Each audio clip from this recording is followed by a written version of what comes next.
എല്ലാവർക്കും നമസ്കാരം. ഇന്ന് നല്ല ടേസ്റ്റിയും ക്രിസ്പിയുമായിട്ടുള്ള റവ ദോശ എങ്ങനെയാണ് ഉണ്ടാക്കുന്നതെന്ന് നോക്കാം. ഇതിൻ്റെ ബാറ്റർ മിക്സ് ചെയ്യാൻ വേണ്ടിയിട്ട് ഒരു ബൗൾ എടുത്ത് വെച്ചിട്ടുണ്ട്. ഇതിലേക്ക് 1/2 കപ്പ് റവ ചേർത്ത് കൊടുക്കാം. അടുത്തതായിട്ട് ചേർത്ത് കൊടുക്കുന്നത് അതേ അളവിൽ തന്നെ അരിപ്പൊടിയാണ്. മൂന്നാമതായിട്ട് ചേർത്ത് കൊടുക്കുന്നത് 1/4 കപ്പ് മൈദയാണ്. അതായത് എടുക്കുന്ന റവയുടെയും അരിപ്പൊടിയുടെയും പകുതി അളവ്. അടുത്തതായി 2 ടേബിൾ സ്പൂൺ തൈരും കൂടെ ചേർത്ത് കൊടുക്കാം. ഇതുപോലെ തൈര് ചേർത്ത് കൊടുത്താൽ മാത്രമേ നല്ല പെർഫെക്റ്റായിട്ട് റവ ദോശ കിട്ടുകയുള്ളൂ. അല്ലെങ്കിൽ അത്രയും നല്ലതായിട്ട് വരില്ല. ഇനി ഇതിലേക്ക് 1 കപ്പ് വെള്ളവും കൂടെ ചേർത്ത് കൊടുക്കുന്നുണ്ട്. അതിനുശേഷം ഇതൊന്ന് മിക്സ് ചെയ്ത് വെക്കാം.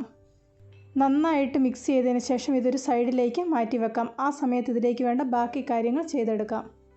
ഇവിടെ ഇപ്പോൾ മിക്സ് ചെയ്തെടുക്കുന്ന എല്ലാ ചേരുവകളും ഇവിടെ പറഞ്ഞിരിക്കുന്ന കറക്റ്റ് അളവിൽ വേണം എടുക്കാൻ. ഈ അളവ് മാറിപ്പോയിട്ടുണ്ടെങ്കിൽ പെർഫെക്റ്റ് ആയിട്ടുള്ള റവ ദോശ കിട്ടില്ല.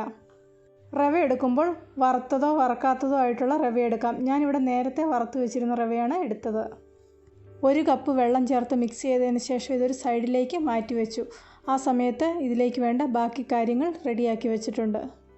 ഒരു ചെറിയ സവോള ചെറുതായിട്ട് മുറിച്ചെടുത്തത്, 1/2 സ്പൂൺ ജീരകം അതായത് ക്യുമിൻ സീഡ്സ്, ഒരു ചെറിയ കഷ്ണം ഇഞ്ചി വളരെ ചെറുതായിട്ട് അരിഞ്ഞെടുത്തത്, 2 പച്ചമുളക് ചെറുതായിട്ട് അരിഞ്ഞെടുത്തത്, നമ്മളുടെ എരിവിനനുസരിച്ച് പച്ചമുളക് ചേർത്ത് കൊടുക്കാം.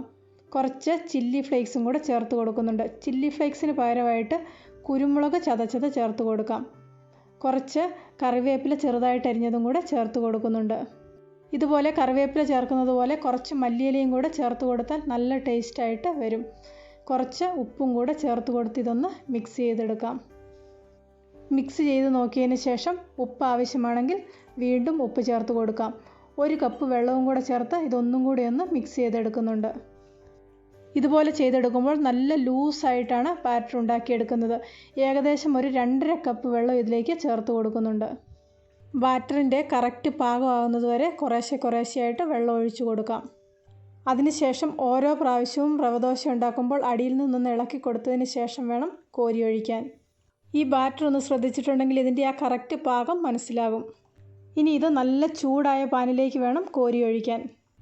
ഇരുമ്പ് ദോശക്കല്ലോ പഴയ നോൺ സ്റ്റിക്കോ ആണെങ്കിൽ കുറച്ച് എണ്ണ തടവിയതിന് ശേഷം വേണം മാവ് കോരി ഒഴിക്കാൻ. ഇപ്പോൾ വീഡിയോ ശ്രദ്ധിച്ചിട്ടുണ്ടെങ്കിൽ മനസ്സിലാകും ഈ നോൺ സ്റ്റിക്ക് പാൻ നന്നായിട്ട് ചൂടായിട്ടാണ് വന്നിരിക്കുന്നത്. ഇനി ഇതിലേക്ക് മാവ് ഇതുപോലെ കോരി ഒഴിക്കാം. മാവ് കോരി ഒഴിക്കുമ്പോൾ ഇതുപോലെ ഇടയ്ക്കൊക്കെ ഗ്യാപ്പ് വരും. അത് ഫില്ല് ചെയ്യേണ്ട ആവശ്യമില്ല. ഈ ഗ്യാപ്പ് ഫില്ല് ചെയ്ത് കൊടുത്തിട്ടുണ്ടെങ്കിൽ ദോശ നല്ല ക്രിസ്പി ആയിട്ട് വരില്ല. മാവ് ഒഴിച്ചു കൊടുത്തതിന് ശേഷം തീ ഒരു മീഡിയം ഫ്ലെയിമിലേക്ക് മാറ്റാം. ഒരു 1/4 കപ്പ് വെള്ളവും കൂടെ ചേർത്തതിന് ശേഷമാണ് ഈ രണ്ടാമത്തെ ദോശ ചുടുന്നത്.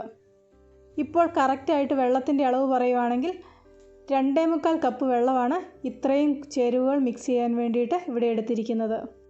ഓരോരുത്തരും എടുക്കുന്ന റവയുടെയും അരിപ്പൊടിയുടെയും ഒക്കെ വ്യത്യാസം അനുസരിച്ച് വെള്ളത്തിൻ്റെ അളവിൽ കുറച്ച് അങ്ങോട്ടോ ഇങ്ങോട്ടോ വ്യത്യാസം വരും.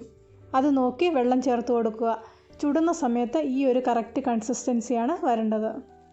ഈ ദോശയുടെ മുകൾ ഭാഗം ഒന്ന് കുക്കായി വരുമ്പോൾ ഇതിലേക്ക് കുറച്ച് നെയ്യ് തടവി കൊടുക്കാം. നെയ്യ് ഉപയോഗിക്കാൻ താല്പര്യമില്ലാത്തവർക്ക് നിങ്ങൾ ഉപയോഗിക്കുന്ന എണ്ണ ഉപയോഗിക്കാം. നെയ്യോ ബട്ടറോ ഉപയോഗിക്കുന്നതിനാണ് ഏറ്റവും കൂടുതൽ ടേസ്റ്റ് കിട്ടുന്നത്. ഇതുപോലെ റവ ദോശ ഉണ്ടാക്കുമ്പോൾ മറിച്ചിടേണ്ട ആവശ്യമില്ല. അല്ലാതെ തന്നെ ഇത് മുഴുവൻ വെന്ത നല്ല ക്രിസ്പി ആയിട്ട് കിട്ടും. ഉണ്ടാക്കിയതിന് ശേഷം ഒരു 4-5 മിനിറ്റിനുള്ളിൽ കഴിക്കുന്നതാണ് നല്ലത്. തണുത്ത് കഴിയുമ്പോഴേക്ക് ഈ ദോശ സോഫ്റ്റായിട്ട് വരും. തേങ്ങാ ചമ്മന്തിയാണ് റവ ദോശയ്ക്ക് ഏറ്റവും നല്ല കോമ്പിനേഷൻ. എല്ലാവരും ഒരു പ്രാവശ്യം ഒന്ന് ഉണ്ടാക്കി നോക്കുക. തീർച്ചയായിട്ടും നിങ്ങൾക്ക് ഈ ടേസ്റ്റ് ഇഷ്ടപ്പെടും. അളവുകളൊക്കെ മാറിപ്പോകാതിരിക്കാൻ വേണ്ടിയിട്ട് പ്രത്യേകം ശ്രദ്ധിക്കണം. ഇന്നത്തെ ഈ റെസിപ്പി ഇഷ്ടപ്പെട്ടെങ്കിൽ ലൈക്ക് ചെയ്യാനും ഷെയർ ചെയ്യാനും അഭിപ്രായങ്ങൾ അറിയിക്കാനും മറക്കണ്ട. ചാനൽ ഇതുവരെ സബ്സ്ക്രൈബ് ചെയ്തിട്ടില്ലെങ്കിൽ സബ്സ്ക്രൈബ് ചെയ്ത് റൈറ്റ് സൈഡിൽ വരുന്ന ബെല്ലൈക്കണും കൂടി ഒന്ന് ക്ലിക്ക് ചെയ്യുവാണെങ്കിൽ ഞാനിടുന്ന എല്ലാ വീഡിയോയുടെയും നോട്ടിഫിക്കേഷൻ നിങ്ങൾക്ക് അപ്പോൾ കിട്ടുന്നതായിരിക്കും. പുതിയൊരു വീഡിയോയുമായിട്ട് വീണ്ടും കാണാം.